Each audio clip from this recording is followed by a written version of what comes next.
hello ICCL. Welcome, Madam Mithali Raj. Let me give some introduction about you.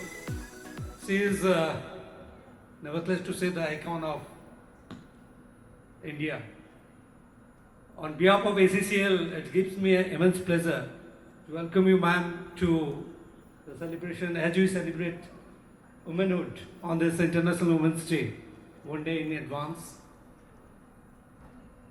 Your perseverance, your dedication to the game is known to everybody. I'm confident that the journey of yours will inspire all the females sitting here, beautiful ladies sitting here, to have in them the Delta X that we need to grow as a company. With these words, I warmly welcome once again Madam Raj to ACCL. Good morning, everybody. I would like to welcome ma'am you once again in the ACCL family. We feel very privileged with your esteemed presence on the occasion of the celebration of International Women's Day 2026. As we are celebrating the womanhood, the first citizen of the country is a woman. During Operation Sindoor, Wing Commander Vyomika Singh and Colonel Sonam Qureshi were leading from the front. Recently, Harmanpreet Kaur and her team has created history by lifting the World Cup in 2025. So, from being the President of the India to the top C-suite officers in the country, the women are leading. You yourself a trailblazer in the field. I would like to ask you, how do you feel it? How do you feel about it? You are the a distinguished personality and all your achievement. How do you feel about it?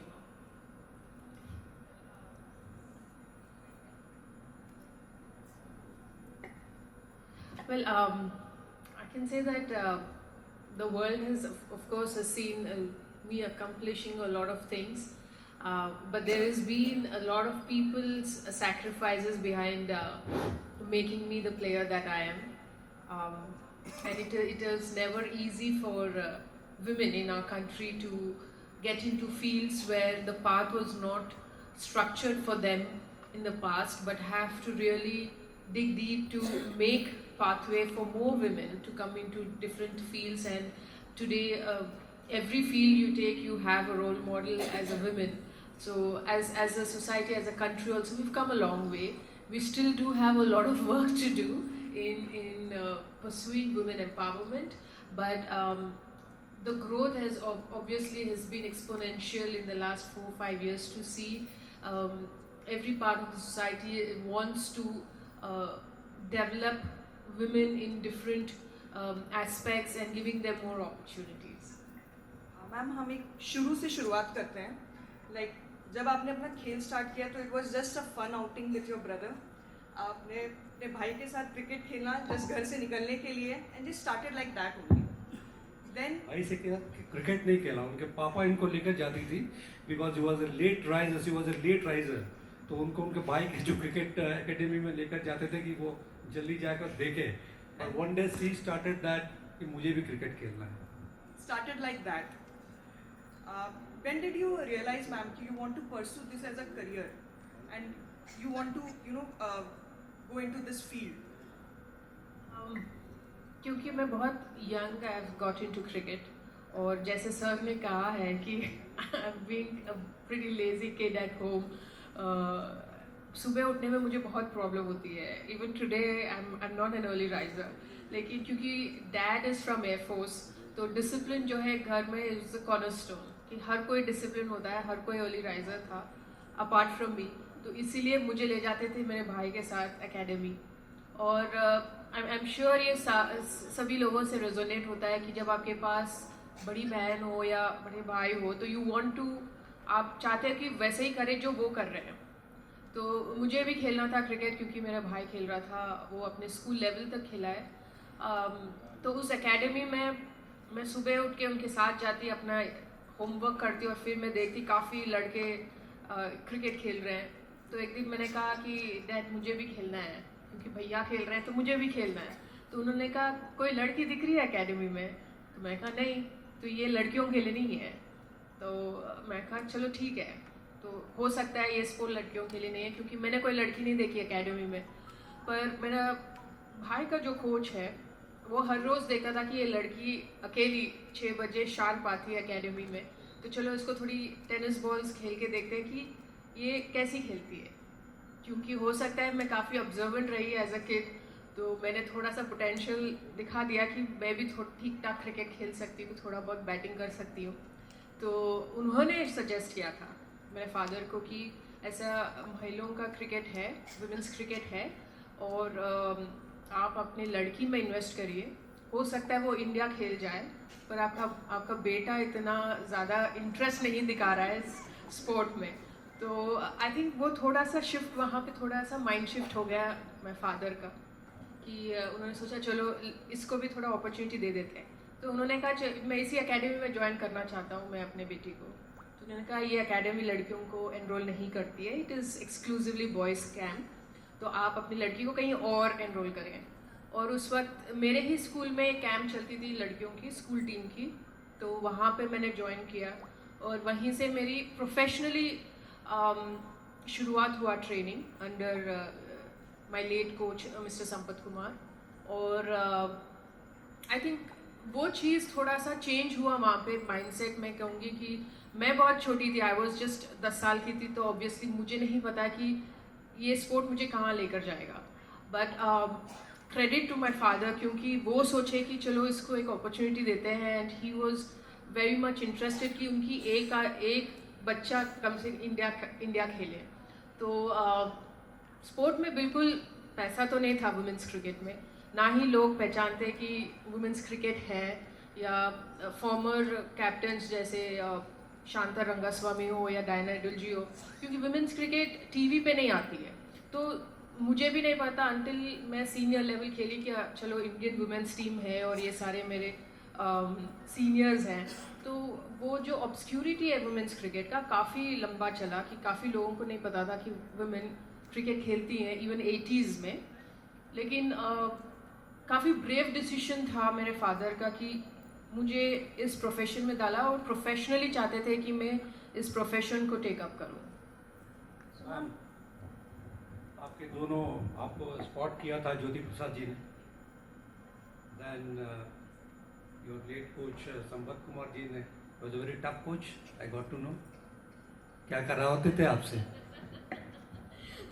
Well उन्होंने actually मैं एक बात बोलना चाहती हूँ कि चलो ज्योति sir तो मुझे ऑब्वियसली उन्होंने मेरा पोटेंशियल देखा और उन्होंने सजेस्ट तो किया था, लेकिन जब मैं पहली बार संपत सर के अंडर आई थी, 1 महीने का मैंने कोचिंग किया उनके अंडर, तो 1 महीने के बाद उन्होंने मेरे पापा को बुलाया और उन्होंने कहा, मैं भी साथ में थी मेरे फादर के, तो उन्होंने कहा मैं आपके बच्ची को 14 ईयर्स में इंडिया खिला दूंगा, लेकिन मुझे पूरा कमिटमेंट चाहिए, ना कि सिर्फ आपके बच्चे से पर पूरा फैमिली से। तो मुझे ऐसा लगा कि चलो मैंने शुरुआत 10 साल में की, 4 साल में इंडिया थोड़ी कोई खेलेगा, तो मैंने सोचा यार ये तो पागल है। तो I told exactly this to my father, I said he is gone bonkers. तो बट देन आप वो कहते हैं ना कि आप में अगर आप अपने आप में बिलीफ नहीं रखते, आपके आसपास कोई ऐसा होता कि जो आपके इसमें एबिलिटी देखें, तो मेरे लिए वो मेरे कोच थे, क्योंकि तब तक मैंने भी शायद ही ड्रीम किया हो या फिर मेरे गोल एम्बिशंस थे कि मैं इंडिया खेलूँ। मैं सिर्फ स्टेट खेलना चाहती थी, बस उतने तक खुश थी, 16 अंडर 16 अंडर 19। लेकिन ये एक सपना कि मैं इंडिया खेल सकती हूँ, वो बिलीव वो मेरे पहले कोच ने दिया था मुझे और मेरे फादर को। वो बारिश में और फिर स्ट्रेट ड्राइव, स्ट्रेट खेलना, मतलब अपने स्कूल या कॉलेज जो भी हो, स्कूल था स्कूल के कॉरिडोर्स में स्ट्रेट खेलना, अगर लग जाए तो बारिश में एक चक्कर लगाना, वो क्या किस्सा था? वेल उनकी जो एकेडमी थी, एक्चुअली कैंप था छोटा सा, तो स्कूल में तो जो ऑन साइड की बात होती है, जो ऑब्वियसली जो क्रिकेट फॉलो करते हैं उनको पता है कि ऑन साइड वहाँ पे प्रिंसिपल का रूम होता था। तो हमें कहा जाता है कि आपको सिर्फ ऑफ साइड पे फोकस करना है, ऑन साइड जो भी मारता है वो आउट है। तो इसीलिए मेरा जो गेम है ना काफ़ी डोमिनेंट ऑफ साइड है और वो काफ़ी कन्वेंशनल रहा है। और उन्होंने उनके अंडर जब कोई भी बच्चा आता है क्रिकेट खेलने तो वो पहले सीखता है कि आपको आपकी जो विकेट कैसे बनाते हैं। आजकल ज़माने में ग्राउंड्समैन होता है, आपको विकेट सब कुछ रेडी करके आपको रखता है कि आपको सिर्फ जाके खेलना होता है।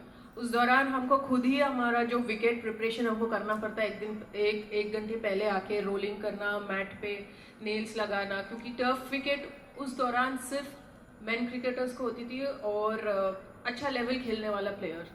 तो वुमेन्स क्रिकेट को तो हार्डली टर्फ विकेट पे प्रैक्टिस करने को मिलती थी, वो एलीट लोगों के लिए होती थी। और इसी रिसोर्सेज में उन्होंने मुझे काफ़ी चीज़ें सिखाई। जैसे एक बार ऐसा हुआ कि मेरे ऑलरेडी राइट हैंड में चोट लगी थी, it was a little more purplish, और कैच लेने के लिए आज कहते हैं कि 2 हाथ से आप कैच लो। तो उस वक्त क्योंकि चोट लगी थी तो I was like you know not fully into it. तो उन्होंने कहा क्या हो गया, मैंने कहा चोट लगी है। तो उन्होंने मेरा राइट हैंड बांध दिया था। I am a right hander, तो मेरी डोमिनेंट साइड इज़ राइट। उन्होंने राइट हैंड बांध दिया पीछे, उन्होंने कहा आप लेफ्ट हैंड से लीजिए। तो मैंने कहा ये तो I am not a left hander. तो उन्होंने कहा कोई बात नहीं, कभी ऐसे टाइम आएगा जब आप इंडिया खेल रहे हो और आपको चोट लगी हो और फिर भी आपका टीम चाहते हैं कि आपको ग्राउंड पे रहें और परफॉर्म करें, तो आप उस कैलिबर में होने ही चाहिए कि आप हाफ फिट भी आप आपके बेस्ट परफॉर्मेंस दें। तो ऐसी बहुत सारे इंस्टेंस हुए हैं जहाँ पे उन्होंने, वो कहते हैं ना कि martial arts type of training, काफ़ी सख्त ट्रेनिंग उन्होंने मुझे इनिशियली ही is put me into that training कि आगे जाके मुझे काफ़ी चीज़ों में एडजस्ट करने में, अडेप्ट करने में काफ़ी आसान हो गई थी। एक मैं आपको बताना चाहूँगा, मिताली ने नहीं बताया, वो बताएगी अभी पूछूंगा तो। आपको पत्थर से ट्रेनिंग करवाते थे वो, है ना? बताओ। क्योंकि कैचेस अगर ठीक से नहीं लेते हैं तो उन्होंने कहा कि आप, मैं अभी पत्थर फेंकूंगा तो उसको पकड़ो, क्योंकि बॉल काफ़ी सॉफ्ट है पत्थर के हिसाब से अगर कंपैरिजन किया हो तो आप नेचुरली थोड़ी सी सॉफ्ट हैंड हो जाता है कि आप रिसीव कर सकते हो। तो अगर ठीक तरीके से, वो कहते हैं ना कि if you are not able to learn in the proper way, there is always a different way to teach young people. So उन्होंने काफ़ी ऐसी इंस्टेंस है, जैसे कि एक बार बारिश में उन्होंने मुझे फील्डिंग करवाया, क्योंकि मैंने कहा कि बारिश तो हो रही है, ड्रिजल हो रहा है, तो हाई कैचेस लेने में मुझे थोड़ी प्रॉब्लम हो रही थी। मैंने कहा आँख में बारिश, you know, it's just falling my eyes. तो उन्होंने कहा इंग्लैंड में जब खेल रहे हैं तो वो शॉर्ट शवर्स होते हैं, 15 मिनट की शवर्स होती है, फिर रिज्यूम करते हैं, कभी कभार उसी दौरान आपको कंटिन्यू खेलना पड़ता है। तो उन्होंने कहा उस सिचुएशन क्या करोगे कि बारिश हो रही है, बाहर आ जाओगे, तो आपको सीखना पड़ेगा खेलना। तो यहाँ पे ट्रेनिंग पे आपको ऐसे ही ट्रेनिंग करनी पड़ेगी जैसे आप बिलीव करते हो कि आपको कंपटीशन में आप ट्रेन कर परफॉर्म कर सकते हो। तो perhaps he is foreseen a lot of things कि आगे कैसे सिचुएशंस मिल सकती है एक प्लेयर को, एंड उस हिसाब से उन्होंने काफ़ी अर्ली इन माई करियर ही is trained me pretty hard training. ये मैम अर्ली जो ट्रेनिंग है that has shaped your technique. So like early training का बहुत इंपॉर्टेंस है किसी भी एक स्पोर्ट्स पर्सन की लाइफ में। सो अभी Tier 2 एंड Tier 3 सिटीज़ में जो अभी स्कूल गोइंग स्टूडेंट्स हैं एंड ऑल, जो अभी बडिंग टैलेंट है, उनके उस इंफ्रास्ट्रक्चर में भी आप क्या देखते हैं कि क्या उस तरह का इंफ्रास्ट्रक्चर इंडिया में है कि, या फिर उसमें और भी कुछ हमें चेंजेस लाने की ज़रूरत है कि इनिशियल जो ट्रेनिंग है वो हम और सशक्त कर सकें? वेल आई थिंक अभी के स्कूल्स में मुझे लगता है कि इट इज़ मोर कॉन्क्रीट। जैसे कि इन द पास्ट हर एक स्कूल में एक प्लेग्राउंड होती थी, लेकिन अभी इट इज़ प्लेग्राउंड कम और more classes and more closed in environment, जहाँ पे चिल्ड्रन को if they want to play, कोई स्पोर्ट खेलना हो, वो सिर्फ स्पोर्ट्स डे पे आसपास होती है, और आप रेंटल पे लीज पे लेते हो कोई ग्राउंड 1 वीक या 2 वीक्स के लिए, आप पूरा अपना स्पोर्ट्स का कंडक्ट करते हो। Whereas कोई स्कूल ऐसा नहीं कि of course there are elite school जहाँ पे उनके पास सारे स्पोर्ट्स की फैसिलिटीज़ होती है, but I think other than that every school should have a sports ground, it's a must. And दूसरी बात यह कि आई वॉज वेरी लकी कि मेरे स्कूल ने मुझे बहुत सपोर्ट किया है, बिकॉज जिस तरीके से मैं हर एक कैटेगरी में pretty much half of the year I was absent, क्योंकि मैं टूर्नामेंट्स खेलने के लिए जाती थी, कैंप्स होते थे, एंड साथ में मैंने डांस भी परस्यू किया at least till my school level. तो डांस के शोज़ के लिए भी मुझे जाना पड़ता है, तो I was pretty much absent in school. और मैं अपने quarterly half yearly exams summer vacation में देती थी, because that's the only time I have with me to give exams, or my school was very encouraging us हिसाब से that they would have me sit in the principal's room alone in the summer vacation to give all the papers which I missed throughout the year. तो मुझे लगता है कि in the current times, if you have an athlete who requires the support academically to be able to organize extra classes, क्योंकि जब sports का क्या है कि काफ़ी लाइफ स्पैन काफ़ी शॉर्ट है, like it is good 15 years या 20 years, आप स्पोर्ट्स थ्रू आउट अपने लाइफ में नहीं खेल सकते हो, लाइक अदर प्रोफेशंस जहाँ पे even at 50-60 you can still do like lawyer और डॉक्टर और what ever, but sports is the best is like 40-42, उसके बाद आपका डिप होने लगता है। So if an athlete is a school going kid और वो चाहता है कि या वो चाहती है कि वो स्पोर्ट्स काफ़ी सीरियसली परस्यू करें, तो सपोर्ट स्कूल से या कॉलेज से होना बहुत ज़रूरी है, बिकॉज वो अगर प्रेशर नहीं होता एकेडमिक्स का, देन द एथलीट और the sports person can really invest in the profession. Ma'am, women cricket enjoys a huge recognition today, but when you joined the cricket, it was not even under BCCI. It was a different ecosystem when you joined. तब की जो आपके सामने चुनौतियाँ आई थी, so how did you break those barriers, those cultural and institutional barriers, which still are now also we are facing as a women, but at that time in the 80s and then you joined in 2004, how did you broke those barriers? Well, before BCCI, because BCCI took up women's cricket in 2007. Before that, we were under Women's Cricket Association of India, WCAI, and we came under the government. Now BCCI is a private entity, so it doesn't come under the government, whereas women's cricket under WCAI came under the government, and we were pretty much in the category of Group D, जहाँ पे बहुत ही कम funds या literally no funds to the organization. So I remember my first debut series, England in '99. My father had to reach out to his bank. He reached out to my school ताकि I get some financial assistance to go on my first tour for India. So that was a difficult period. Again, I would say क्योंकि my father, despite being into banking after his services, and my mother was a working woman, they found it very difficult to finance or give me good equipments. It is still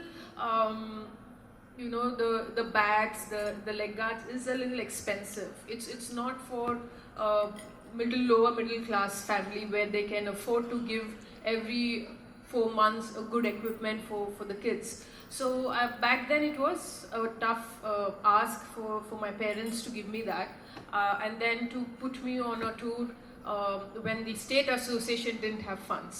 I got picked, but the state didn't have funds, so we had to reach out for different people to help us financially. And then आजकल जो आपकी ceremony दिखती है ना, cap test cap देना या debut cap, तो आपके कोच या कैप्टन या सीनियर प्लेयर बात करते हैं few words. उस दौरान ऐसा था कि एक कॉर्नर पे आपके कपड़े रहते थे, आपकी जो फिट आती है आप उठा लो और पहन लो और जाके खेलो. So it was like that, and I remember my first tour to England. Oversized clothes थे क्योंकि मेरी size तो थी नहीं. I was 16-year-old. I would fit in like extra small size. तो वो था नहीं. आज के ज़माने में तो oversize is a fashion, but those time I would literally sink into those clothes. But I think एक innocence था उस generation में, because obviously money factor तो था ही नहीं. There was not fame or recognition.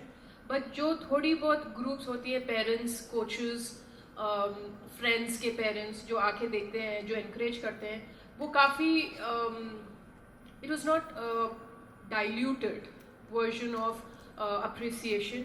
काफ़ी genuinely appreciate करते हैं. बहुत ही कम लोग होते थे. और जब भी हम travel करते थे उस वक्त, because we travel a lot by train, और जब भी बड़े किट बैग्स देखते हैं तो उनकी एक ही सवाल होती है को पैसेंजर्स की, आप हॉकी खेलते हो? तो मैं कहने हम क्रिकेट खेलते हैं। अच्छा, लड़कियां भी क्रिकेट खेलती हैं, तो कैसे खेलती हैं? सेम रूल्स होती हैं, आप टेनिस बॉल से खेलते होंगे क्योंकि काफ़ी हार्ड होती है क्रिकेट बॉल, लड़कियां नहीं मार सकती इतनी दूर, और बाउंसर वाउंसर तो डालती नहीं होंगी क्योंकि स्पीड तो होती नहीं है। तो there was so much of questions, but I didn't feel bad क्योंकि ऑब्वियसली लोग जब देखते नहीं, उनको पता नहीं होता, तो क्यूरियोसिटी की वजह से काफ़ी क्वेश्चंस पूछते हैं। But sometimes it can be a little you know what do I से, इट पिंचेस अ लिटिल कि आप भी उतनी मेहनत करते जितनी मेन क्रिकेटर्स करते हैं, पर उतना ज़्यादा अप्रिसिएशन नहीं मिलती। आई am not even talking about पैसे की बात, बिल्कुल नहीं कर रही हूँ, बट जब आप उतनी हार्ड वर्क करते हैं और वही लेवल का क्रिकेट खेलते हैं उसी रूल्स के साथ, एंड येट आपको अप्रिसिएशन या एक्नॉलेजमेंट नहीं मिलती है, तो कहीं ना कहीं वो थोड़ी सी आपको खलती है। But it was for me at least, क्योंकि मेरे लिए मेरे फादर का ड्रीम था that you know I play for India, my coaches dream it was, तो I was living that dream. I can not complain on that क्योंकि हर किसी को इंडिया खेलने नहीं मिलती है, and I was one of the few privileged player to get that opportunity, so I cannot complain about all this. लेकिन when I look at the other teammates जो काफ़ी humble background से आती है, जहाँ पे शायद ही उनको जितना मुझे मिला उससे भी कम resources में वो आते हैं, उनको शायद पेरेंट्स से फाइट करके आना पड़ता है, खेलना पड़ता है। तो I remember कि it developed a lot of womanhood or sisterhood, if I can say, where we used to share our bags, kit bags, you know, going on tours, कभी कभार you know if someone doesn't have something we are ready to share, क्योंकि वो teammate वो bonding हो जाती है। आजकल के ज़माने में it is more of hotel rooms, gadgets, आप अपने दुनिया में काफ़ी खुश हैं, you don't know what your teammate is doing, लेकिन उस वक्त they were my friends। रोना है तो साथ में रोना है, हंसना है तो साथ में हंसना है, बिकॉज इतना ज़्यादा टाइम और वक्त हम बिताते थे, तो they became more of a family. So it was in its own way it was very good, but evolution से क्या होता है, हर चीज़ change होती है, and it is for good where women's cricket is with growth. You know, I'm happy where the women's sport in general in our country, जहाँ पे even the audience में like WPL this season, you know, as a broadcaster we got the numbers that you know the women who followed cricket a lot more than the previous years. So clearly, even in terms of viewership, it's just not male but female are also interested in following sport. ये सही बात है, लेकिन you are serious. जब आपको कोई देखता है तो सब लगता है कि you are very serious, but personally I know that you are a prankster. और रूम वाला रूम टू किस्सा क्या था जुलन के साथ? Well, देखिए, जब आप कैप्टन हो ना, थोड़ा बहुत आपको सीरियस वो दिखाना पड़ता है कि आप काफ़ी सोच रहे हो, जबकि आप ज़्यादा कुछ नहीं कर रहे हो, आप अपने टीममेट्स को देख रहे हो, परख रहे हो। बट वो we were playing in Guwahati and we were playing against England, और वनडे गेम था, आधा दिन में कंप्लीट हो गया था because we got them all out, और काफ़ी लो स्कोर पे, तो we were easily chase that score, और बाय आफ्टरनून आफ्टर लंच हम रूम पे आ गए। And this I'm talking about way back in 2000, I don't remember, 6-7 maybe. और गुवाहाटी उस वक्त was not as developed as what it is today, that you can go out, कुछ है देखने के लिए. It was only tea estates and nothing much closer to the stadium. तो उस वक्त हम लोग शेयर कर रहे थे room, so my teammate said अभी यार बहुत बोर हो गया, आधा दिन क्या करेंगे? तो I said कोई बात नहीं, I'll find something. तो फिर उस वक्त रूम टू रूम टेलीफोन्स थे, तो मैंने सोचा यार किसको हम बकरा बना सकते हैं टीम में। काफ़ी ऐसे प्लेयर्स थे जो स्मार्ट थे, और ऐसे भी प्लेयर्स थे जो ईजिली फंस सकते हैं, क्योंकि जुलन काफ़ी she comes from the interiors of West Bengal, Chakdaha, and she was quite new in the team, और जो न्यू प्लेयर्स होते हैं वो थोड़ा टाइम लेते हैं खुलने में, तो मैंने कहा ये फंस सकती है अपने इसमें। Then I called her up to her room and I acted as a BBC reporter with a very English accent, क्या बोला था आपने? 45 मिनट्स का इंटरव्यू लिया था मैंने. क्या I mean, it's a general thing. You know, I want to take an interview. I'm calling from the BBC in London, or you know, you've done so well for India, and India has been doing really well. What do you think? You know, the reason for it, and उसने बहुत ही अपने टूटे फूटे English में उसने जवाब तो दिया, काफ़ी ऑनेस्टली जवाब दिया, और हम सुन रहे थे दोनों. तो रूम पार्टनर हंसने लगी, मैंने रख दिया फ़ोन, क्योंकि फिर पकड़े जाते हैं ना. तो ऐसे 2-3 बार हुआ. तो उसने पूछा कि व्हाट हैपेंड. तो मैंने कहा no, it's ISD call, so there'll always be issues with the trunk call, क्योंकि उस वक्त it was a trunk call. So but then yeah we can continue our interview. And she went on 45 minutes, और मेरे पास और कोई सवाल नहीं थे. Literally I exhausted all questions. तो मैंने कहा अभी टाइम है रखने के लिए. I get the phone and she came running in the corridor. सबको बुलाया रूम से बाहर. उसने कहा मेरा अभी इंटरव्यू हुआ है BBC में, मैं अपने मम्मी पापा को बोलूँगी कि ऐसे इंटरव्यू हुआ है. मैं कहा अब तो मम्मी पापा आ गए सीन में, ये तो थोड़ा सीरियस हो गया. और मेरी रूम पार्टनर हंसने लगी. तो तब हम पकड़े गए. तो she was furious. She said अब तो मैं बात नहीं करूँगी. 1 वीक, ऑलमोस्ट लाइक 6-7 डेज उसने बात नहीं की. बिल्कुल सॉरी बोलना पड़ा, लेकिन literally took about a week for her to come back. तो ऐसे काफ़ी ऐसे चीज़ें हुई है उस वक्त, क्योंकि ऑब्वियसली मैंने कहा कि it is a very innocent generation. कोई पहचानता नहीं था, फिर भी इंडिया खेल रहे थे हम. So we had a good fun. Sampat Kumar साहब ने राइटली प्रेडिक्ट किया था कि at the age of 14 you can play for India, and you were selected for the 1997 in the probables, I think. I was the first standby for the national side. Yeah. But anyway, that didn't happen. But you debuted on 26th June 1999 at Milton Keynes and scored as 16 years, 205 days to be precise. And you scored a century on debut. Yeah. Tell me about that journey.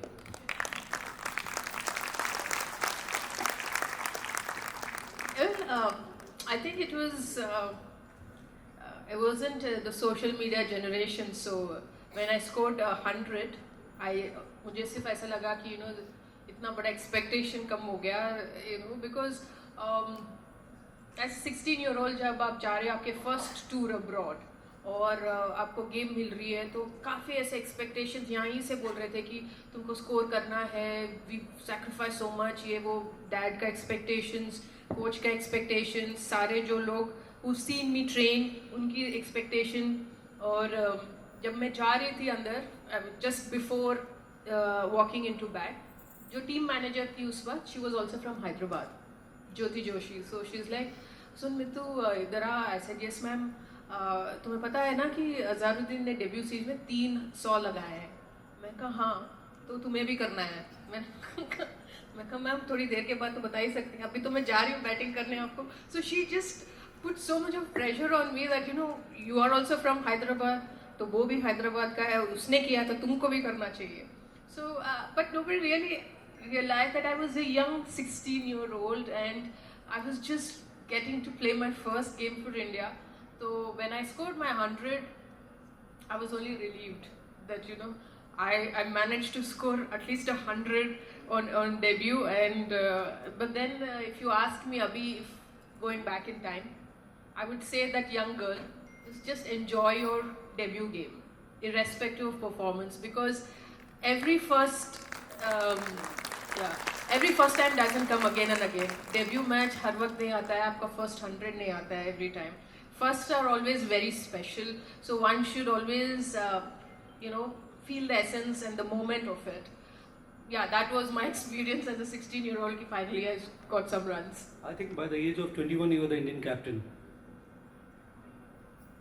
21, I think, and you led the team to the 2005 World Cup finals, and you lost badly to Australia, I think. I presume. What was that? Losing in the finals. Well, I should admit that in a very sweet manner, you sort of sprinkle salt on all those past wounds. But yeah, I think it's fun to go back in time and reminiscence all those moments that were very special. 2005, just before the World Cup, I injured my knee, so I had a ligament tear, not of a really bad ligament tear, but about grade 2, and just a month before. and while playing a tournament, domestic tournament, and I was contemplating should I go on that World Cup or not, because I knew I wasn't 100% fit to take the field. But then my father left the decision to me because it was a physical injury. But my friend did mention to me, and the physio who was with us, he was a male physio, and he said, don't worry, I'll strap you up so that you know you're there to take on the responsibility. So based on their words, I decided to go on that World Cup, and it was my first big assignment as a full-time captain. Before that, 2 saal I was a vice captain for 2 different captains. Who was your captain then, Anju? I played under Anjum in 2002, and in 2003 to 2005 under Mamta Maben for 2 years. So I took up from Mamta Maben in 2005 as a full-time captain. तो काफ़ी self doubt था मुझे उस World Cup में, because एक तो the platform is so huge, it's a World Cup, one day World Cup, और मुझे कोई भी experience नहीं था to lead a side, and that too of a senior level. 19 मैंने लीड किया, 16 लीड किया, but that's a state side, और वो एक्सपीरियंस आपको हेल्प नहीं करता जब आप सीनियर टीम को लीड कर रहे हैं, that in the world cup. और मेरे अंडर ऑब्वियसली मेरे फॉर्मर कैप्टन थे जिसके अंडर मैंने खेला है, लाइक अंजू चोपड़ा, अंजू जैन थे, काफ़ी ऐसे सीनियर्स रहे हैं. मैं शायद ही सेकंड यंगेस्ट थी टीम में. तो मुझे काफ़ी डाउट था कि whether I will justify my position as a captain. As a batter मुझे पता था कि मैं अपना स्कोर तो ज़रूर करूँगी, I will perform as an individual player, but as a captain I wasn't very sure. तो मैंने अपने दोस्त से बताया, क्योंकि I had a couple of dear friends in the team, तो मैंने उसको बोला कि I don't know मैं whether I'll justify as a captain doing my best. तो उसने सिर्फ एक ही चीज़ बोला, उसने कहा कि as a captain तुम जाके you reach out to your seniors, क्योंकि हमारे इंडिया में क्या होता है कि if you are at a position, और जब आप दूसरे पोजीशन में आ जाते हो, like if you were a general manager HR के, या फिर यू वेर अ कैप्टन, और then you come back to being a player, it is seen as something not so great, you know, like demotion हो गया, या फिर they didn't have it in them, वो एक नेगेटिव कॉनोटेशन आ जाता है. तो she said make your seniors feel wanted, make your seniors feel that they are very important in the team. So I took that first step to meet them halfway, you know, just finding out कि क्या करना चाहिए, because वो जो चीज़ लेकर आ सकते table पे I could not get is experience. मेरे पास as a young captain I was very energetic, I could be more creative, लेकिन experience कम था मेरे पास, but उनके पास experience ज़्यादा थी, and that was very important in a World Cup scenario. तो I think वो advice मेरे दोस्त से मुझे काफ़ी help किया उस वक्त to sort of settle my nervousness before a big tournament, and I think वो मुझे काफ़ी help किया, because semi-finals में when I was out again because of injury, it was the same seniors who were able to take the team during the fielding innings. लेकिन बहुत कम इस दुनिया में इंसान है, उसमें से आप एक 21 साल की उम्र में आपने वर्ल्ड कप के फाइनल तक को टीम को ले गया, बहुत कम है. Big answer. कभी ऐसा लगा, मैंने आपका एक कोट पढ़ा है, there are times where I can push it to the next level, but I never got that opportunity in teams that I have played for. ये आपका कोट था, और मुझे पता है I follow women's cricket very, तो आपको वो टीम नहीं मिली थी, but at the end back end of your career पिछले 2017 से 22 तक, तब तो अच्छा टीम था. जी, मैं वो इसलिए मैंने कहा क्योंकि जब आप टीम में, जब टीम आप पे बहुत ज़्यादा इन्वेस्टेड होती है, आप परफॉर्म करो तो टीम जीतती है, आप नहीं करते हो तो टीम हारती है. तो उस कॉन्टेक्स्ट में कभी आप एज अ प्लेयर आप कभी कुछ चीज़ें ट्राई करना चाहते हो, आप अपना स्किल अपग्रेड करना चाहते हो, लेकिन आपको वो कुशनिंग नहीं मिलती है, क्योंकि आप people don't expect that you will fail, they want you to perform every game, which is not a possibility. You can't be perfect in every game. लेकिन मैच विनर्स उस वक्त काफ़ी कम थे, तो जस्ट 1 or 2. हालांकि अब अगर एक नहीं करता है तो कोई और आ जाता है, ऐसे 5-6 मैच विनर्स है एज सपोज टू उस वक्त जहाँ पे 1 या 2 ही प्लेयर होते हैं, और उनको आप जल्दी निकाल दो तो टीम फंस जाती है. सो उस कॉन्टेक्स्ट में मुझे आई फेल्ट कि मैं हमेशा अपने बेस्ट खेलना चाहती हूँ, लेकिन अपना स्किल को कहीं अपग्रेड नहीं कर पाई फॉर द लॉन्गेस्ट टाइम। और इसलिए मुझे लगा कि मुझे वो कुशनिंग नहीं मिली है। हालांकि बाद में यस, जैसे कि फैसिलिटीज़ बेहतर होने लगे, बीसीसीआई के अंडर आके काफ़ी चीज़ें चेंज हुई हैं और प्लेयर्स को वो रिसोर्सेज भी मिले हैं, जिसकी वजह से we were able to unearth a lot more players, but then it was time for me to move out. Okay, जितने भी मैडम्स लोग बैठे हैं, beautiful ladies, they are part of a performance team. तो आप high performance teams parallel drawing parallel to your Indian cricket team कैसे बनाते थे? How to go about it in building a high performance team?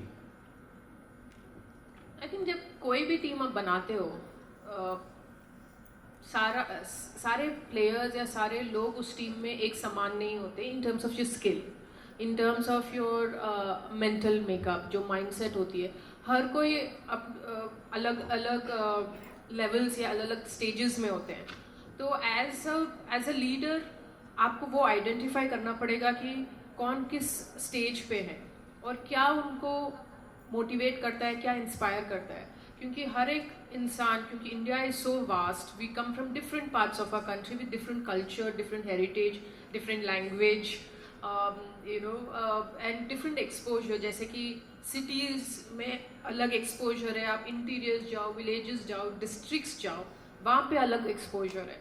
तो if players are coming, if people are coming from districts, तो आपको उनके साथ कैसे तालमेल करना चाहिए, और वही चीज़ आप सिटी प्लेयर्स के साथ नहीं कर सकते because of they have a better understanding and facility. तो as a leader first thing ये है कि आपको इस चीज़ में आपको होमवर्क करना है कि क्या हर एक इंसान को क्या इंस्पायर करता है और वो किस चीज़ के लिए है यहाँ पे। लाइक एक होती है कि आप इंडिया खेलना चाहते हो, एज एन एथलीट में बात कर रही हूँ, जैसे कि आप इंडिया खेलना चाहते हो, एक एक्नॉलेजमेंट, एक फेम, एक रिकग्निशन के लिए होती है।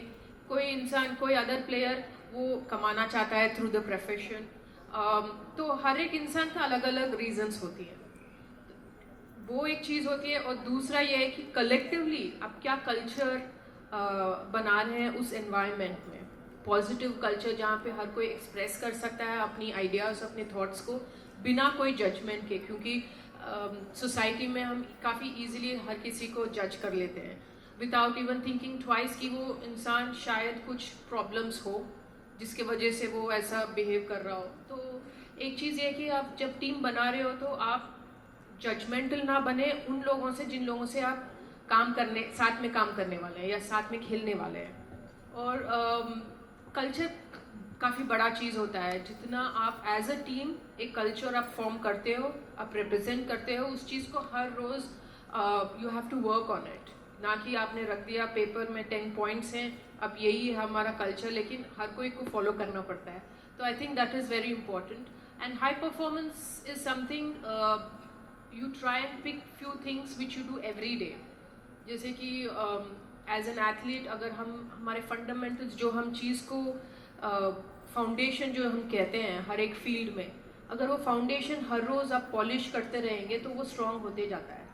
तो ऐसे ही आपका जो एनवायरनमेंट है, आपका जो टीम का कल्चर है, या जो भी टीम टुगेदर आप फॉर्म कर रहे हो, जो भी आपका गोल्स एंड एम्बिशंस है, वो एक चीज़ है। लेकिन if you are able to focus on doing it day in day out and not focus on the result, more on the process, I think that's where it will lead you for high performance. Because everybody wants to be on a winning side, everybody wants to be profitable, everyone wants to do good, लेकिन जो चीज़ हमको वहाँ तक ले जाती है बहुत ही कम लोग उस पर फोकस करते हैं। तो I think you should not be result oriented. Unfortunately society is like that, but as a group, as an organization, if you focus on your process, it eventually will take you to your ambition. –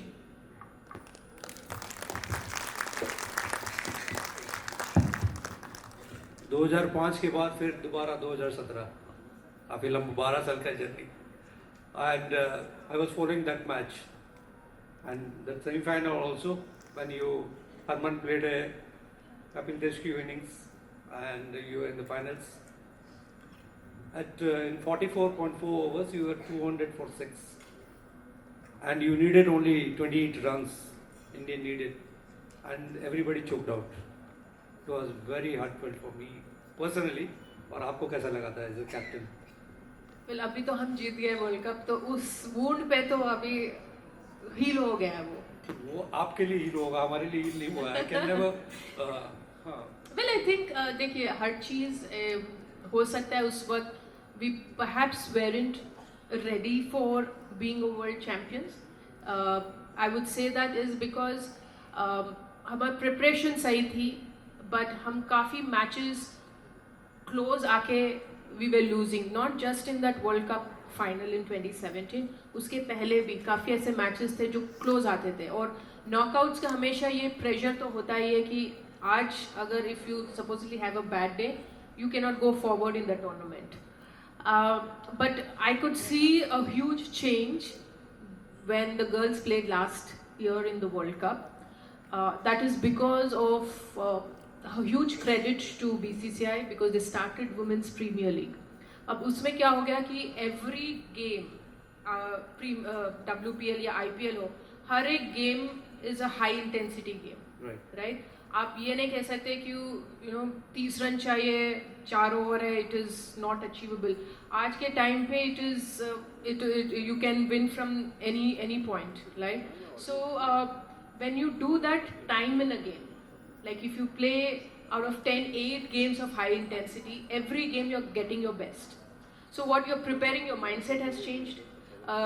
You know, you are more focused on what to do at the moment than thinking about कि हम जीतेंगे कि नहीं match. So वो thought process उस वक्त नहीं था because obviously we didn't have Women's Premier League. We did have the facilities, but we were still in the phase where we were competing, but not at mentally we were not at our best. We were competing, we had the skills, we were equivalent to Australia because we beaten Australia in the semi-finals. Right. But when it comes to World Cups, semis, finals, it's more mental game. Otherwise, her team qualify क्यों करता है? वो skill के ऊपर qualify करके knockouts पे आता है. When you come into knockouts, it's that day or you know you pack your bags. So it's more about your how you absorb pressure, how you get. Despite playing intense games, you still have to get your best on that day.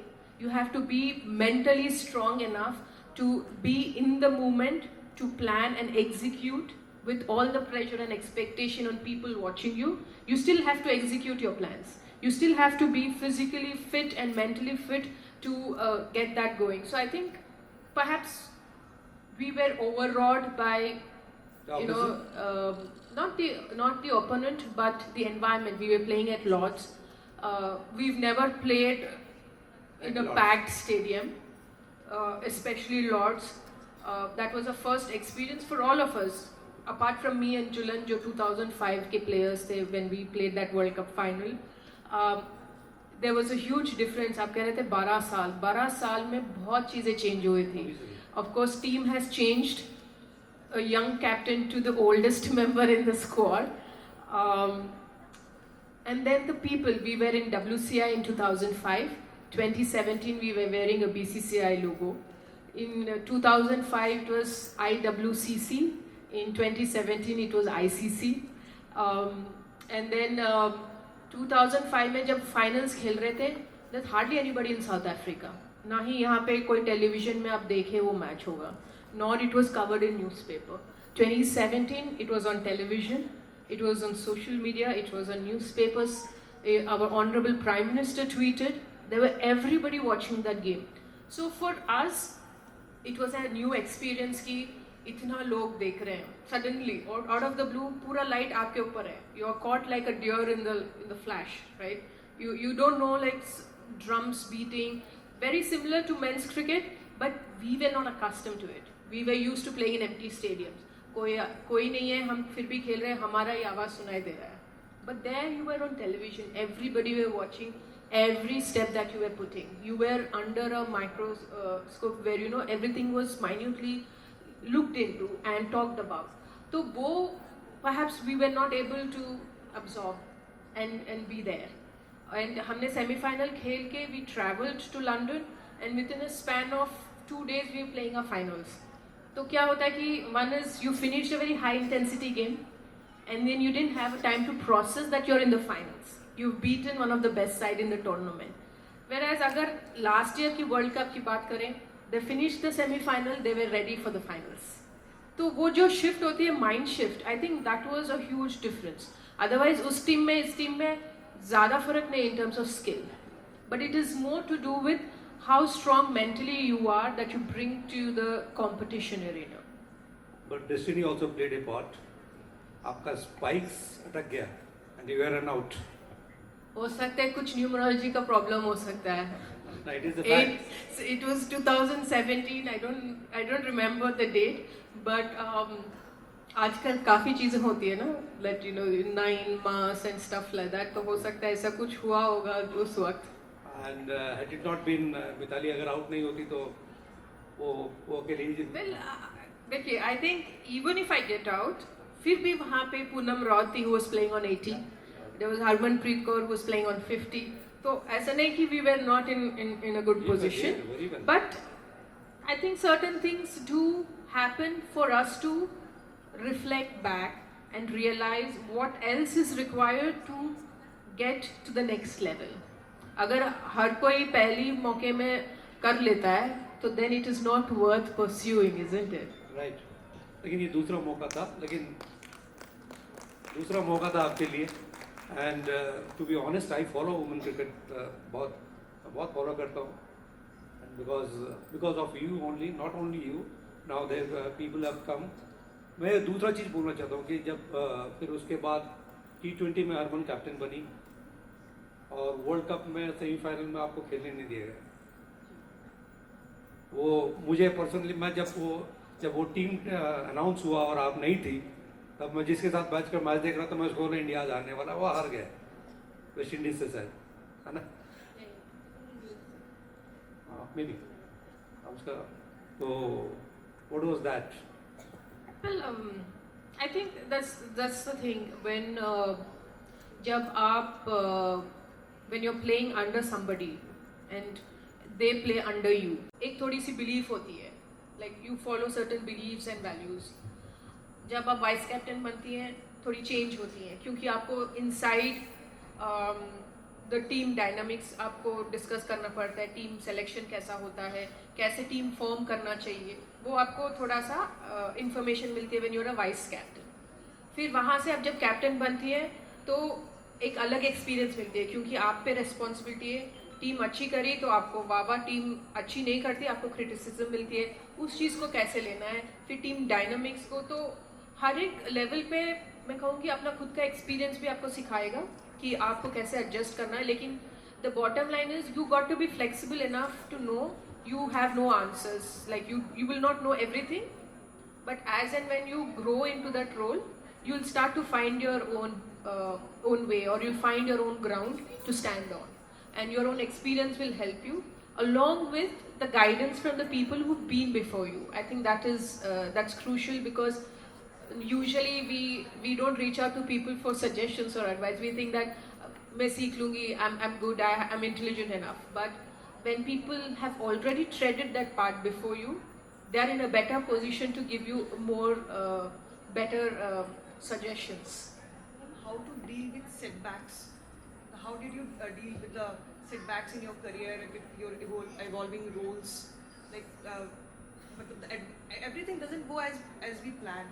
There are few adversities in the workplace also, in personal life also maybe. So how you deal with those setbacks and then move on?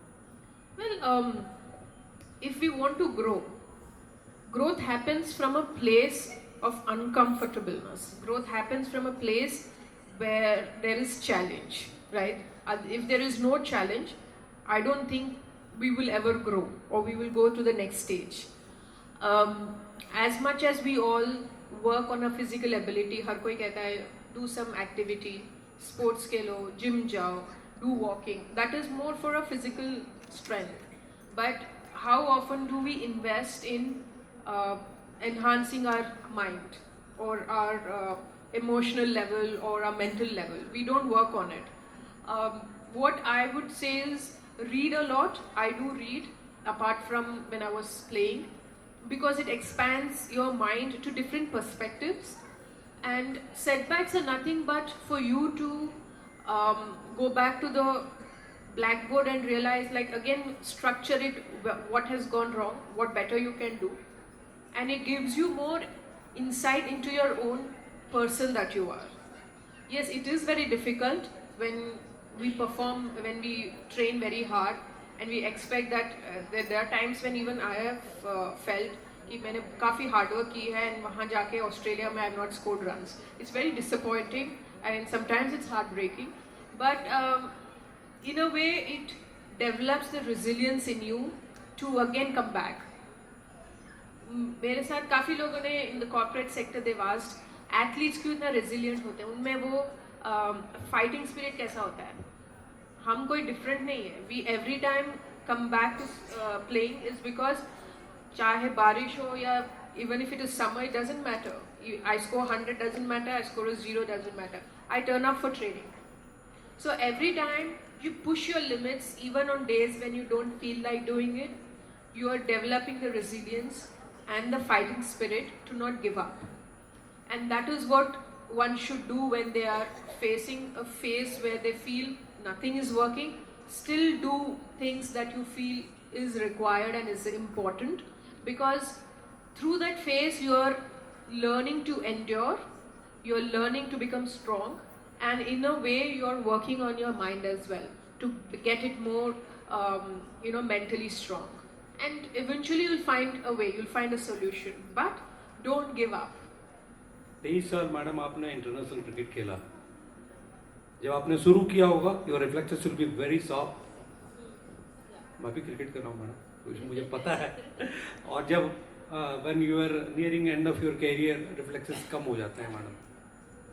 आपने क्या innovate किया, क्या adapt किया, ये हम सब सुनना चाहेंगे. And we can draw analogy from your experience in our team. थोड़ी सी क्रिएटिव हो गई थी मैं. In fact I have also reached out to Sachin, क्योंकि एक टूर्नामेंट था, we were just going to South Africa, and मुझे ऐसा लगा कि मेरी फुटवर्क थोड़ी सी स्लो हो गई है.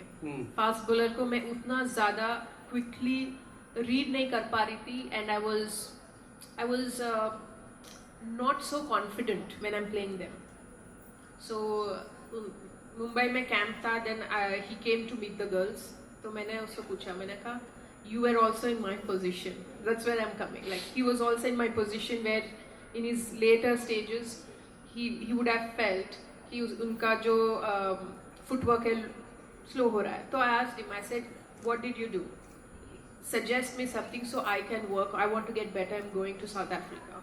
तो उन्होंने मुझे एडवाइस किया था कि 22 का यार्ड्स है, आप बॉलिंग 18 यार्ड से फेस करो, तो आपको क्विक होना ही है. तो जब 18 यार्ड से आप फेस कर रहे हो and then get back to 22, it gets easier because you are getting like what 4 more yards and that's split seconds more. तो आई इनिशियली मुझे काफ़ी स्ट्रगल हुआ because 22 itself was challenging. And to cut it down to 18 was even more. But then that's the beauty of our beings, right? That we are always trying to adapt. We are always trying to find solutions and reasons. So I was trying to adapt to the quickness, and then I realized that 22 became a little more easier. And then that series I got Women of the Series for the T20 format. So I rang up to him and I said thank you for the suggestion. उन्होंने एक चीज और भी बोला था कि back foot पे खेलना, फ्रंटफुट पे मत खेलना. That is there. ज़्यादातर विकेट्स में, बाउंसी विकेट्स में नेचुरली मैंने खेला हुआ है, तो हम भी वही करते हैं, बैकफुट पे खेलो. तो वो आपने किया था तभी. आई थिंक इट्स adaptation तो होनी है, but I think it always helps to reach out to people. लोग थोड़ा सा अनकम्फर्टेबल फील होते हैं अगर उनको हेल्प चाहिए, बट आई फील कि अगर आपको कुछ चीज़ की सोल्यूशन चाहिए और आप नहीं ढूंढ पा रहे हैं, तो दूसरों से बात करिए, शायद उनकी पर्सपेक्टिव से आपका वो सोल्यूशन मिल सकता है. So we should always be open to seeking help. Do you believe that being a captain, आप तो उस समय कैप्टन भी थी, लेकिन कभी लगता है कि कोई जूनियर प्लेयर से भी एडवाइस लाएं? बिल्कुल, मैंने शेफाली से भी एडवाइस ली है, क्योंकि ज़रूरी नहीं कि क्योंकि if you have like 17 years of experience की आपको सब चीज़ पता है, ज़रूरी नहीं है, क्योंकि जब एवोल्यूशन होती है काफ़ी नई चीज़ें आती हैं, so you don't know answer to many things. तो ऐसी कई बार हुई है कि मुझे जब भी मुझे लगता है कि मैं डाउट हूँ कि बैटिंग करना है कि बॉलिंग करना है, अगर टॉस जीतती हूँ तो I reach out to the young girls in the team. तो एक बार मैंने उससे पूछा कि शेफाली क्या करना चाहिए, बैटिंग या बॉलिंग? तो उसने कहा दीदी क्यों पूछ रहे हो? मैंने कहा मैं I am not able to decide. तो उसने कहा एक काम करिए आप हार जाइए टॉस। तो मैं कहा अगर वो मेरे हाथ में होता तो बिल्कुल हारती, लेकिन वो मेरे हाथ में नहीं है। जिस दिन मैं हारना चाहती हूँ उसी दिन मैं जीतूंगी। तो आई टोल्ड हर लाइक लेकिन फिर भी तू बता कि क्या करना चाहिए। तो लाइक दीदी हम पहले बैटिंग कर लेते हैं, जो होगा देखा जाएगा। सो समटाइम्स एक्सपीरियंस मैटर्स, लेकिन ऐसे यंग प्लेयर्स या यंग जनरेशन लोगों से बात करने से आपको फील आपका वो energy is important, because it makes you positive at a time when you feel थोड़ा सा डाउट है या स्ट्रेसफुल है। आप ऐसे यंग प्लेयर्स या यंग लोगों के साथ जाके बात करेंगे तो उनकी जो एनर्जी है it is very infectious, it just gives you that positive vibe, and it helped me because at that time I was not able to decide, लेकिन when I went into the toss I like चलो क्या ही हो जाएगा, let me take whatever comes my way. So yes, it's not that you know as a captain आप किसी की perspective नहीं सुन सकते. You should always be open to listening to people's opinions, because जैसे मैच देखते हैं आप एक तरीके से मैच देखते हैं, मैं अपने तरीके से मैच देखती हूँ. So अब एक दूसरे के पर्सपेक्टिव काफ़ी डिफरेंट हो सकते हैं, लेकिन मैच तो एक ही चल रहा है वहाँ पे. So that is why it's important that you give that platform to people in your organisation to put across their views. But yes, at the end the leader takes the call because they have the accountability and responsibility. But as working together, we all should be able to be comfortably put across your opinions. कभी आपको किसी ने बोला आपने दीदी आप गलत बोल रही हो? नहीं, I think it is not about wrong. It's just about नहीं, इट इज नॉट रॉन्ग कि आप गलत हो, आपका पर्सपेक्टिव गलत है इस सिचुएशन में. Everything is situation. बिल्कुल बिल्कुल ऐसे नहीं कि नहीं बोला. मीटिंग्स इसीलिए तो होती है, टीम मीटिंग्स, की आप अपनी चीज़ों को वहाँ पे बाहर रखें. हो सकता है कोई और जो प्लेयर्स बाहर बैठे हैं वो अलग से देखते हैं, हम अंदर खेल रहे हैं तो उस वक्त हमको इतना रियलाइजेशन नहीं होता है. ऐसी बहुत बार हुआ है कि बॉलर को लगता है कि वो ऑफ स्टंप डाल रहा है, जबकि अगर वीडियो देखे तो 6th स्टंप डाल रहा होगा वो, लेकिन वो कभी विकेट कीपर की बात नहीं सुनता है. वो बोलता नहीं मैं ऑफ स्टंप ही पकड़ रहा हूँ. तो ये होती है टीम मीटिंग्स, इसीलिए होती है कि आपको जो लगता है, आपकी जो व्यूज़ हैं आप बोले वहाँ पे. तो ऐसा नहीं कि बोला नहीं है कि ये प्लान गलत है. सेलेक्टर ने भी मुझे कहा कि ये गलत प्लान है तुम्हारा, तुमने गलत वक्त पे इस बॉलर को ले आया कि उनको ये प्लेयर को चूज़ करना चाहिए 11 में. गलती तो हर किसी से होती है, but yes you have to learn from that and make sure that you know you don't do that again. Perhaps do something very different. It can give you a very different experience. कभी डांटा है field में? Field पे मैं नहीं डांटती हूँ, because मेरी एक पॉलिसी है कि मैं अपनी प्लेयर्स, अपने टीम को कभी दुनिया के सामने I would not tell them anything. जो भी है लीव मीटिंग में मैंने बहुत गुस्सा किया है प्लेयर्स को. हाँ, कभी कभार ऐसा होता है कि जो लुक्स होती है ना आपको, जैसे मैं एक लुक देती तो उनको पता है कि दीदी बहुत एंग्री है, गुस्से में है आज. पर ग्राउंड पे मैं कभी किसी को इतना गुस्सा नहीं करती हूँ. आपको गुस्सा आता है? I think I can camouflage it quite well. Can camouflage it Yeah. quite well. But आता है, yes. कभी कभी आता है, yeah. I think my tolerance level is quite good. तो वही चाहिए, इसीलिए तो आप बनी. 30 साल तक क्रिकेट खेला और इंडिया की एक बेहतरीन कैप्टन बनी. Thank you. That is the reason for your journey going so far. And सबके साथ सबका विकास वही तो होता है. I think एक चीज़ होती है कि आप एक रोल में अच्छा कर रहे हैं, लेकिन वो रोल भी आपको चेंज करता है. तो बिकॉज मुझे कैप्टनसी काफ़ी यंग आई है 21 में, और जब मैं रिटायर हुई I left as a ODI test captain, good 17-18 years. तो I would say that initially it was a role that I took but the role changed me also as a person. As a person Yeah. क्या change किया आपको? I think it made me more compassionate to people, um, and see things very differently. क्योंकि जब आप एक player जो है लो face से जा रहा हो, आप इमीडिएटली जज करते हैं कि maybe she is not up to the situation. लेकिन कभी कभार ज़रूरी नहीं है कि प्लेयर के पास स्किल नहीं है. शायद प्लेयर कुछ और डील कर रहा हो, फैमिली इश्यूज हो या something else that they are dealing. So I have learn to be more patient, more compassionate, and a lot many things as a person also, where I felt कि ज़्यादा time जब इन चीज़ों में आप manage करते हो, आप खुद के टाइम नहीं निकाल पा रहे हो, तो आप individually you are getting drained out. तो then I started to take out time for myself every day to see that I know where I am heading also as a player. क्योंकि ये role में क्या हो जाता है कि हर किसी को कैप्टन ही तो चाहिए होता है. प्रेस कॉन्फ्रेंस हो, मीडिया इंटरेक्शन हो, फोटोज़ हो, टीम प्लानिंग हो, हर चीज़ में आपको कैप्टन होना ज़रूरी होता है. सो एक दिन में आप हर जगह रहते हो, तो आपके लिए टाइम कब आप निकाल रहे हो, आप अपने लिए कब सोच रहे हो. तो ये चीज़ें फिर मैंने बाद में मेरे लाइफ में मैंने रियलाइज़ किया, and that's why I started to read a lot. I take early morning walks where I am to myself. That 1 hour, सब उठने के पहले I am outside walking, running, so that I know, you know, ठीक है, as a captain of the Indian team मैं team को यहाँ पे ले जाना चाहती हूँ, बट मिताली एज अ प्लेयर वो कहाँ जाना चाहती, वो कहाँ पे है, उसके परफॉर्मेंस कहाँ पे, उसको और क्या करना चाहिए. तो वो चीज़ें मैं वो 1-2 आवर्स में सोचती हूँ, and that sort of help me to balance between me and the team.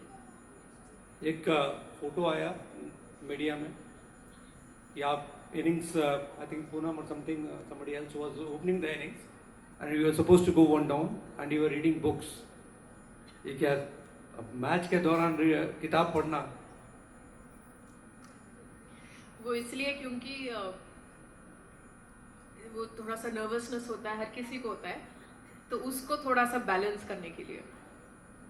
Because एक मैच था 2010, we were playing T20 world cup England में. That was second edition of the T20, और इंग्लैंड के साथ खेल रहे थे. उस वक्त मेरी आदत नहीं थी हेलमेट पहन के खेलना. I would wear that hat. तो ऐसी साइड से मैं देख रही थी, हमारा बैटिंग इनिंग्स था. तो फर्स्ट ओवर 2 बैटर्स अपने गए और 5 बॉल उसने बैट फेंका और वो मिस हो गई. और 6th बॉल में इसके कॉट हैंड था, कीपर ने छोड़ दिया. तो बाहर से थोड़े लड़कियां मेरे आसपास बैठी थी डगआउट में, तो वो कह रही थी काफ़ी तेज़ डाल रही है यार, ये बातें चल रही थी. नेक्स्ट मैं जा रही हूँ अंदर, तो उसने कहा काफ़ी तेज़ डाल रही है, बाउंस ज़्यादा है, ये वो. मैंने कहा इससे अच्छा सर पे लगे मैं हेलमेट पहन लूँ. तो मैंने कहा 12 मिनट को जाके मैं हेलमेट लेकर आ डगआउट अंदर से, किट बैग से. वो भागी, हेलमेट लेकर आए, तभी वो आउट हुई. मैं हेलमेट पहन के अंदर गई हूँ. तो पहले 2 बॉल मैंने खेला, इतना ज़्यादा तेज नहीं था. It was just perception from outside. मैंने शायद 20-25 किया होगा उस मैच में. तो मैं आई रूम पे और फिर मैंने सोचा ये लड़कियों के आसपास रह के मैंने अपना माइंड को ऐसे ट्यून कर लिया कि काफ़ी तेज़ डाल रही है, जबकि वो डाल नहीं रही थी उतनी. इस दिस नज़रिया आया. तो इसको कैसे मैं काउंटर करूँ, क्योंकि हर वक्त जब आप रेडी हो जाने के लिए कोई ना कोई कुछ ना कुछ डालेगा, वो रजिस्टर होता है माइंड में. या फिर बिफोर एन बिग मैच या बिग प्रोजेक्ट आपको काफ़ी थॉट्स आते रहते हैं कि ये हो सकता है, नहीं हो सकता, वो क्या बोलेंगे मीटिंग में, ये सब होता है. देन मैंने सोचा कि इससे अच्छा मैं अपना बुक कैरी करूँ, मैं पढ़ूँ वहाँ पे, बट आई एम अवेयर कि मैच कहाँ पे है, क्या हो रहा है, but I am trying to minus all this distractions जो बातें हो रही है आसपास. तो I was able to get my focus back when I'm walking to bat. So it is my way of dealing with anxiety, dealing with nervousness, that I read a book. And इसीलिए I carry book, and those days Kindle is not allowed क्योंकि वो Wi-Fi होती है, तो ICC has a strict rule. So इसलिए we are back to our old books. अच्छा. Yeah. इससे पहले कि हम ख़त्म करें और कुछ पूछना चाहूँगा, तो इतने डाइवर्स पर्सनैलिटीज़ को what you describe yourself as a captain, मतलब आप जब are you a authoritative captain और ए डेमोक्रेटिक कैप्टन और ए लेजर फेयर कैप्टन, कैसे थी आप? और I also captain cricket teams, I am very authoritative, मेरे बिना एक पत्ता भी नहीं हिलेगा उसके टीम में। आप कैसी थी? शुरुआत अथॉरिटेटिव ही थी हाँ। एज अ यंग कैप्टन, पर I think as I said जैसी जैसी नए प्लेयर्स आने लगे, बिकॉज मैंने शायद 3-4 जनरेशन ऑफ प्लेयर्स को लीड किया। हाँ 2005 में मेरे सीनियर थे, 2012 में दे वे प्लेयर्स ऑफ माई एज, और फिर जूनियर्स आए हैं। तो I think later on I became more democratic, taking people's perspective, and I think slowly you learn on it. Yeah.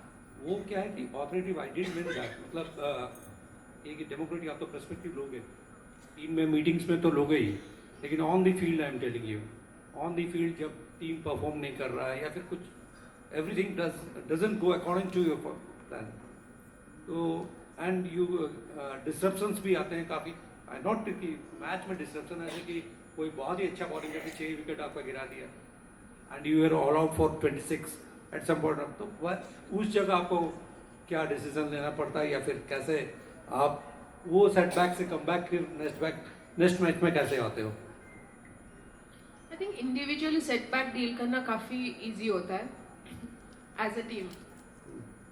अगर आप परफॉर्म नहीं कर रहे हो तो आप अपने आप को उस फेज से निकाल सकते हो, क्योंकि आपको करना है परफॉर्मेंस।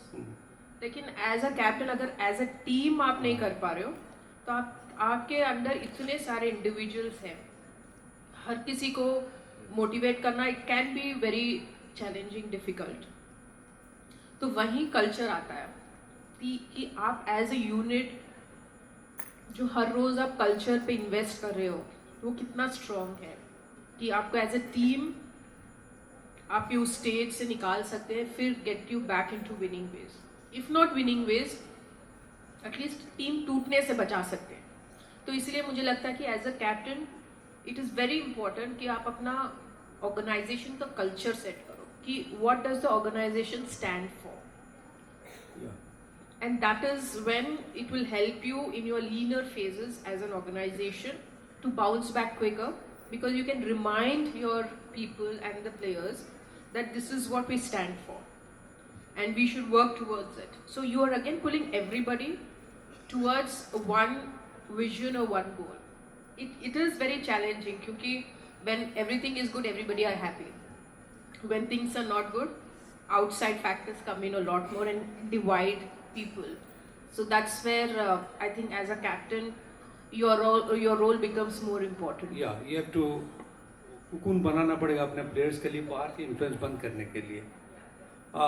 एक दो आखिरी क्वेश्चंस मैं पूछूंगा। जब आप क्रिकेट खेलते हो फिर तो क्या लगता है कि जब आप भी कैप्टन थी, फिर अरुण भी कैप्टन बनी, she was T20 captain, you were the ODI and test captain, तो सिलेक्टर्स लोगों के लिए क्या दोनों कैप्टन को हैंडल करना डिफिकल्ट होता है? मैं इसीलिए पूछ रहा हूँ कि अभी रिसेंटली किसी सिलेक्टर ने जब रोहित का हटाया तो बोला कि it is difficult to handle 3, and personally अगर मेरे सामने मुझे बोला होता तो बोलता what you are paid for, आपको तो पैसा इसीलिए दिया जा रहा है कि आप टीम कैप्टन को हैंडल करो।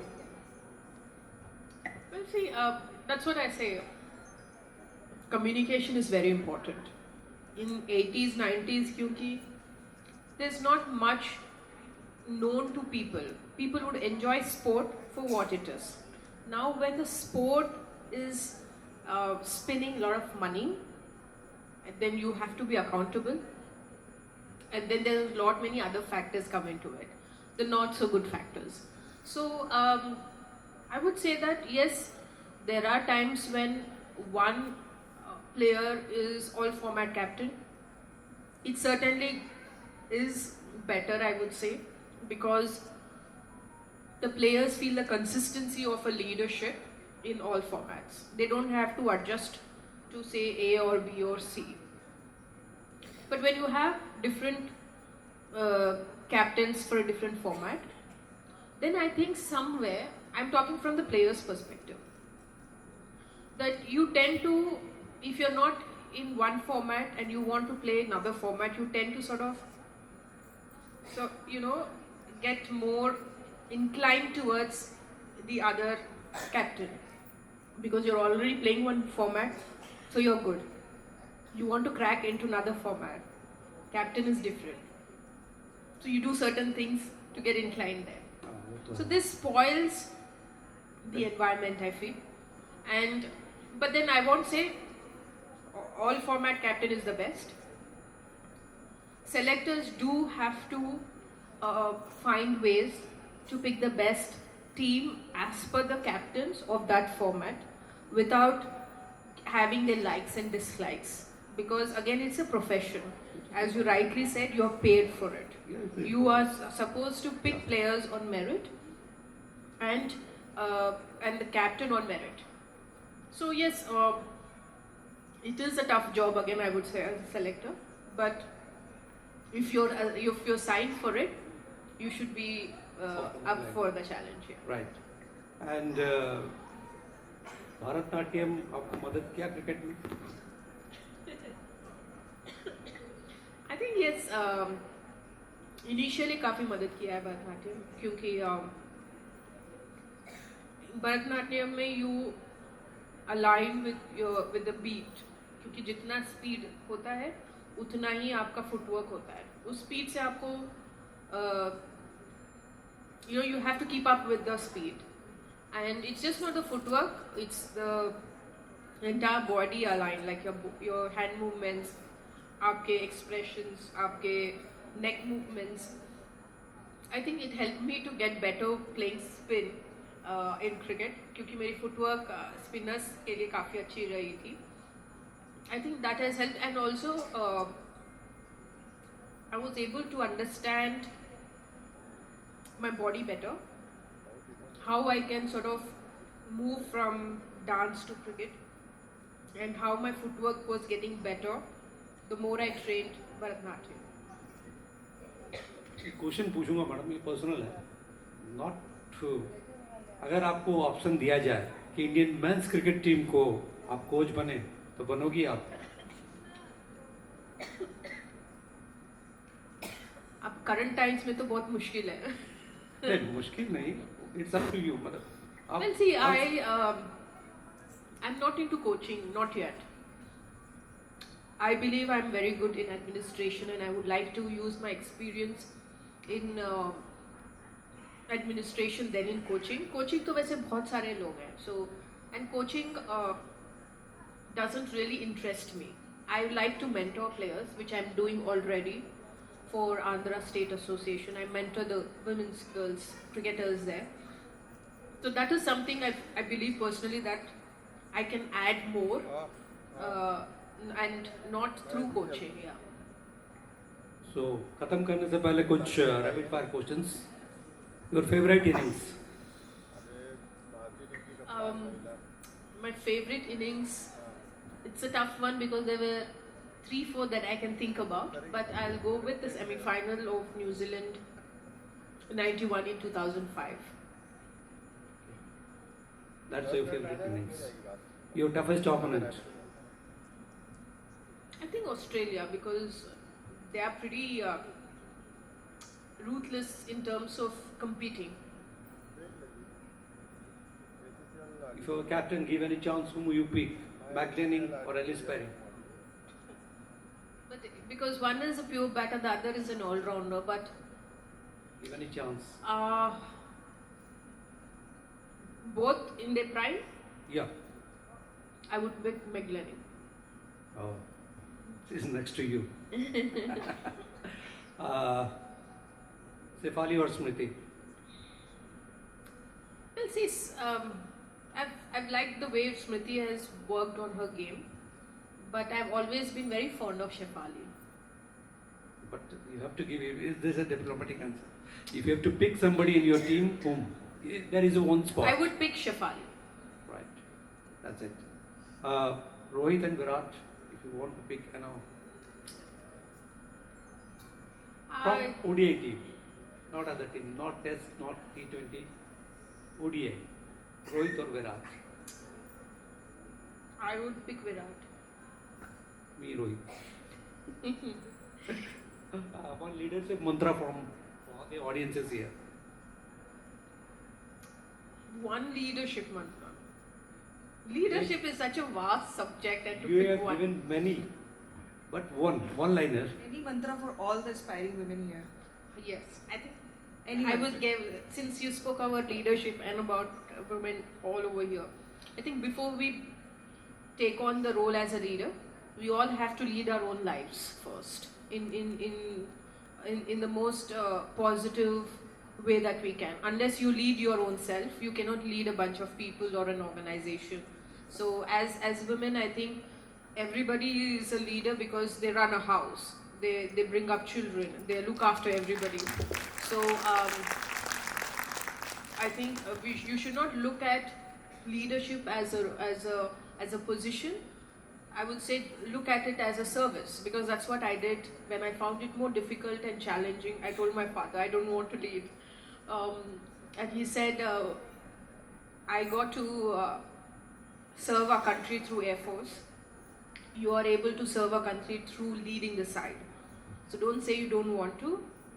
See it as a service for your country, and that perhaps changed the way I led India thereafter. So yes, don't see it as a role, don't see it as something to earn money or to show your stature in society, but see it as something that you want to serve people, and that clearly will help you to navigate through the challenges. Thank you, Mithali. Now I ask the audience, आप में से किसी को कोई question पूछना है Mitali madam से तो पूछ सकते हैं.